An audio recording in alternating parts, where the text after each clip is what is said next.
Hey, you guys, it's Jim Savoldi, developer of the Behavioral Analysis and Markets Model with the June 3rd final update.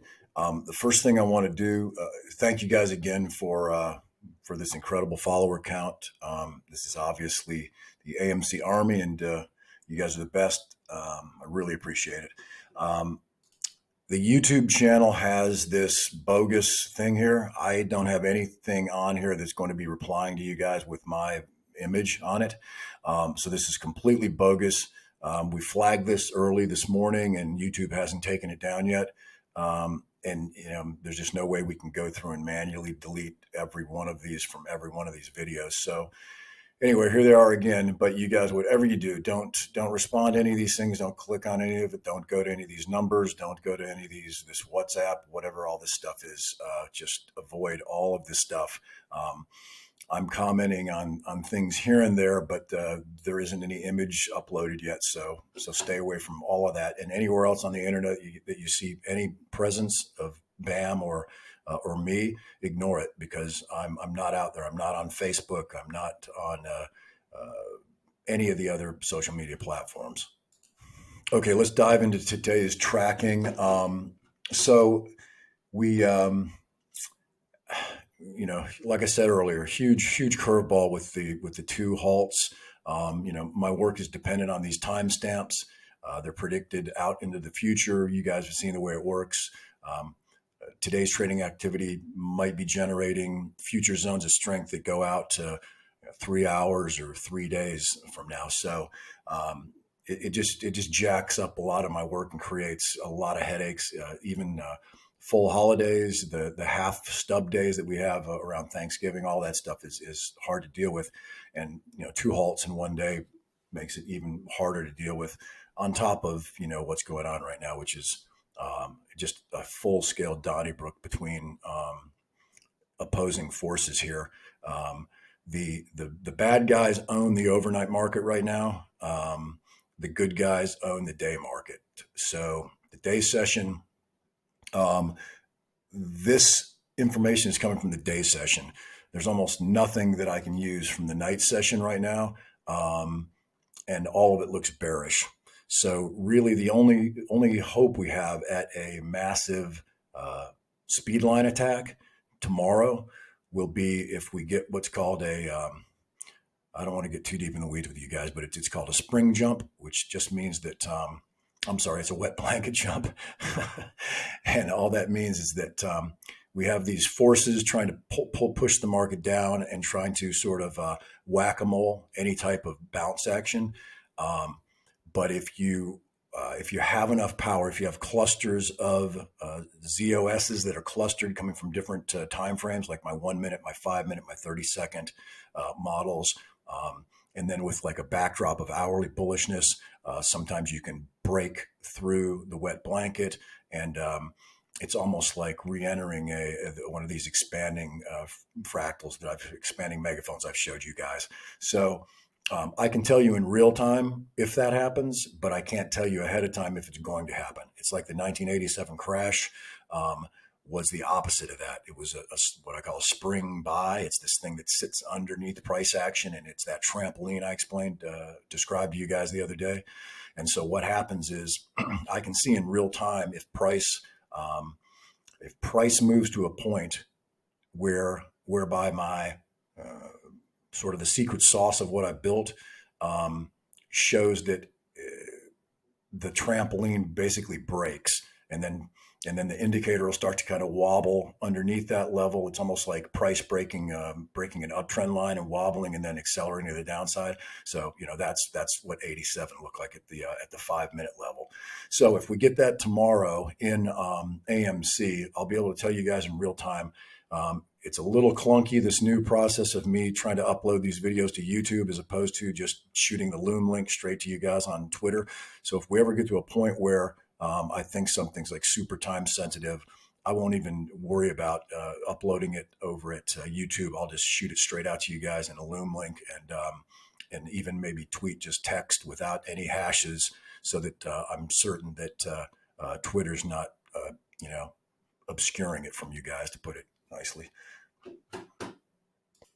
So before I jump into this to check how the tracking worked out this morning, I just want to mention I'm getting a lot of comments, a lot of DMs, a lot of any and all ways that people can reach out to me, and especially members are afraid that the fact that I'm showing all of this information so publicly and that there's so many views of these YouTube videos I'm uploading that the bad guys are going to game my zones of strength and zones of weakness. So, number one, you guys, you have to understand that there's no question that if somebody wanted to subscribe as a member, it's pretty cheap for a hedge fund to use the coupon and subscribe and look at any of the direct messages I'm sending out, my instant messages that are going out on Twilio now, and receive all that information anyway. So I thought about all of this before I got involved. A lot of you I know have a hunch that this wasn't something I just fell into, and that there's a real specific reason why I targeted this stock and this time period and your support, even right down to the difference between me doing this same exercise with GME as opposed to AMC. And so it has everything to do with the type of personality of the two different groups. You guys are a little bit different, and you're the group that I wanted to align myself with. The other reason was the AMC model in my work looked just tremendously bullish. And so I sort of knew, because based on history, that my model would, that the stock would track my model really tightly, and I wouldn't look like a jackass in front of a large audience.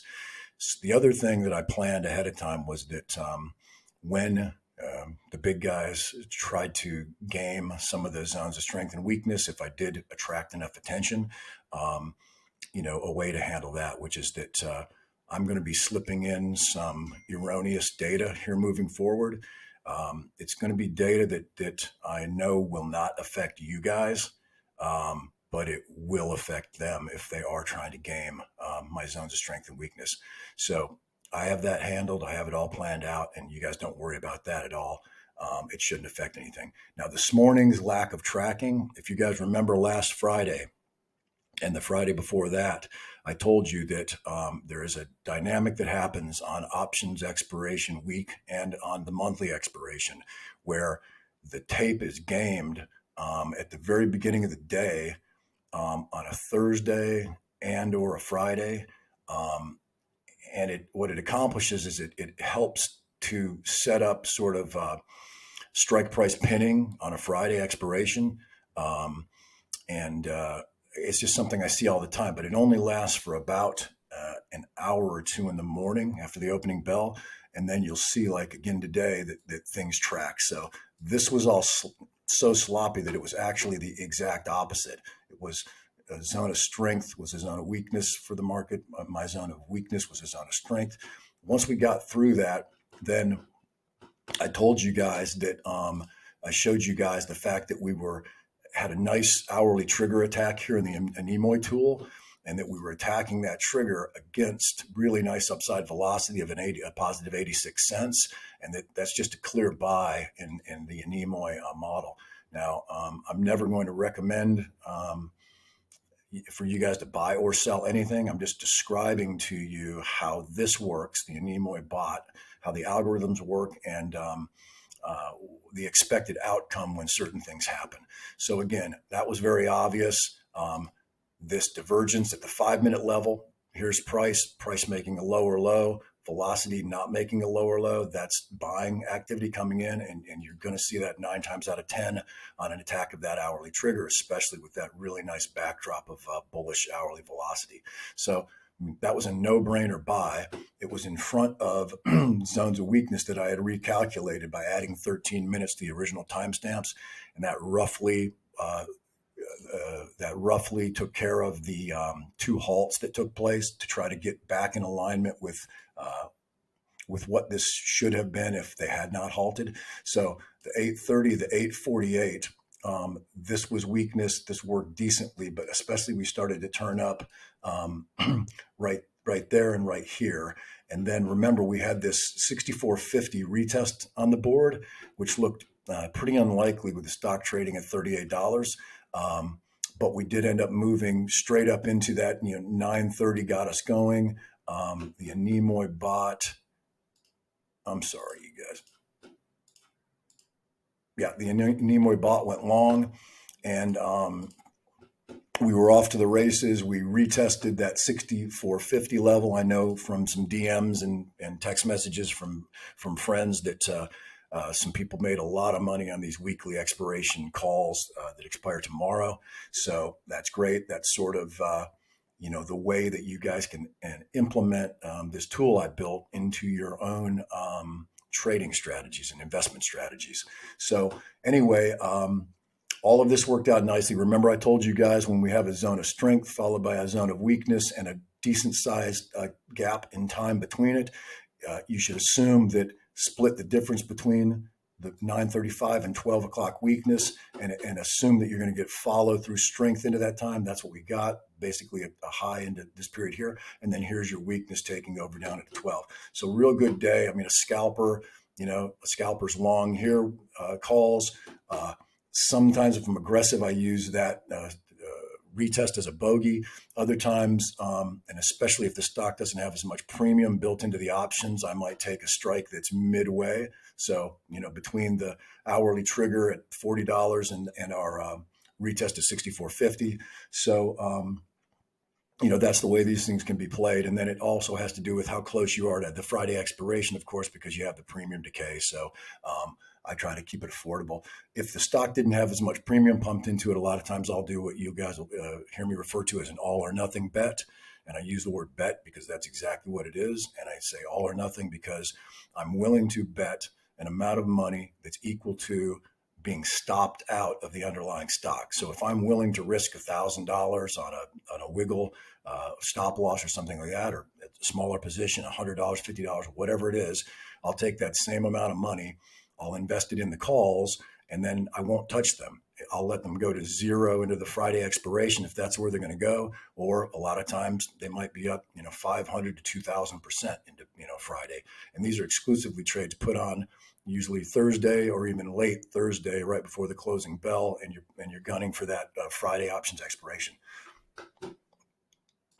Okay, so now let's jump into tomorrow's forecast. You remember today I said on Twitter that good news. We had a lot of new data that fell in line onto the 4th. Remember, coming into the session, we had zero data on the 4th, which is, I've told you guys, is really unusual.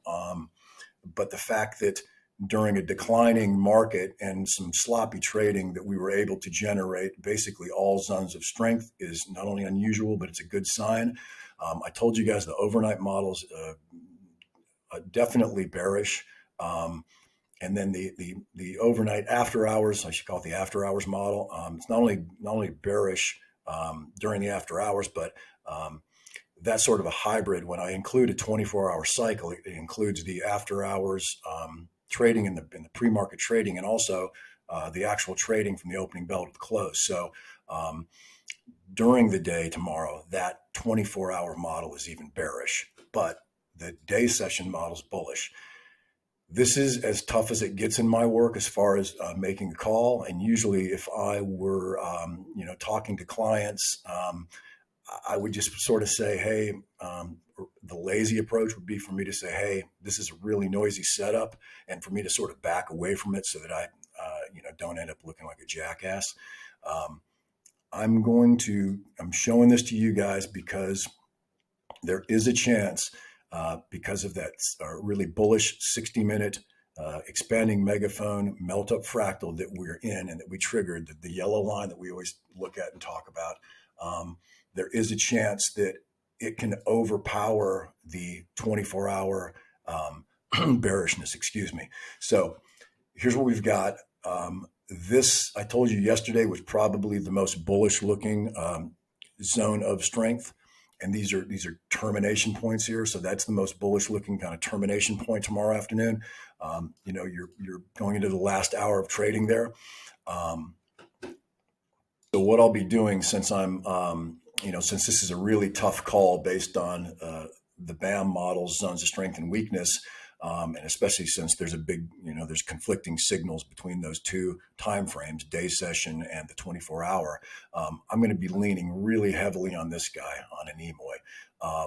The way we went out does not look great, but doesn't look bad. So here's your velocity, that little stub once again. This is where at the close, all our calculations are made by the big machines on the back end, and then it pushes that data out to our through an API to our front end here, and that is a positive 49 cents. We'll call it 50 cents for the entire first hour of trading tomorrow. Okay, so what's encouraging is that obviously right here at our worst looking velocity of the day today, we were at a positive, we'll call it 20 cents. It's a 0.197391. So although it's not super bullish, it's not rising velocity for the first hour of trading tomorrow. It's not bearish. If price were to attack the hourly trigger, here it is up here pre-calculated, we'd be down 12.58% at the open, and or during that first hour, and that trigger would be supportive. It would be expected to sort of act like this one did this morning. So it's real important to look at the zones of strength. This is 823, so that's quite a bit of trading activity can take place before the market would actually turn up into this zone of strength, and that's assuming we have a flat to down open influenced by the 24-hour model. But then this is just a consistently bullish look leading into what could be the most powerful portion here. If we're going to melt up tomorrow and attack any speed lines in either the nesting 5-minute fractal or the 60-minute bigger picture fractal, this is my guess, And what I'll do is I'll report back to you guys in real time. We'll be watching the Nimoy bot, and we'll especially be looking to see if he gets long. So he went out flat. He had a nice little long side trade. He was flat right through the whole worst part of the decline, as you can see. And then he went long up to that retest level at, again, 64.50, and then he went flat. So I'll report back to you guys in real time on that. Again, if you want to learn a little bit more about my behavioral analysis of markets model, just go to Wikipedia and search behavioral analysis of markets, and you can read about this stuff here. If you want to do a deeper dive, you guys go to the BAMinvestor.com. I'm sorry, I'm on the subscribe, and go to About, and then click on Learn More, and you can do your deep dive on this page right here if you'd like. So again, you guys, if you could do me a favor and spread the word so that we can kind of stop all of the FUD related to the big guys gaming my zones of strength and weakness. Just tell everybody that I've thought through it. I knew it was coming, and that I'm going to insert bogus data here and there. And I promise you, I know exactly where to insert it. And I promise you it won't affect you guys. I'm not going to throw any of the apes under the bus. If this works, I'll be throwing those guys under the bus. And I don't know if it'll work or not, quite honestly, but it's our best shot. And my hunch is that it will work. I'm sure all you guys are following Trey and his great interview on Fox this morning, and then his interview of Aaron this afternoon. It looks like he's going to be on CNBC tomorrow. I was booked for Friday after the close with Trey. We talked for about an hour and 40 minutes earlier in the week. Great guy. Really hit it off. A real true interest in the market and in my work. And, the kind of guy who is definitely, even if he wasn't on YouTube, would be, talking about markets over a beer with whoever. So hopefully that's still on. It hasn't been confirmed yet, but unless he's just too busy, it sounds like I'm going to be with him after the market close tomorrow afternoon. And then on Saturday, I have an interview with a mask investor. And since he's wearing a mask, I don't know who he is, but I assume they're going to call my phone, and then I'll have the interview with the mask. So I'll wrap up here. Once again, you guys, thanks for everything. You guys have been pouring into the subscription membership site.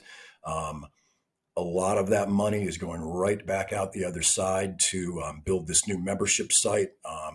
It might be up as early as this weekend, so that everything will be lovely on Monday. The Twilio messaging tool you guys saw was live today. International subscribers have at it. We're on the plan that gives us text ability all over the world. I engaged with the top level cybersecurity team that I could find, and they're going to batten down the hatches here. I've got a team of guys that'll be monitoring things once the new infrastructure is up, including in my office here and the stuff that you guys access. That'll be monitored 24/7 by this team out of Israel. And if you guys know anything about cybersecurity, those guys are no joke. I also have some guys joining the company who I consider to be, as I said last night, way better hackers than the guys that are attacking us right now. Once again, payback's a bitch, and I am releasing the hounds. Good luck, you guys.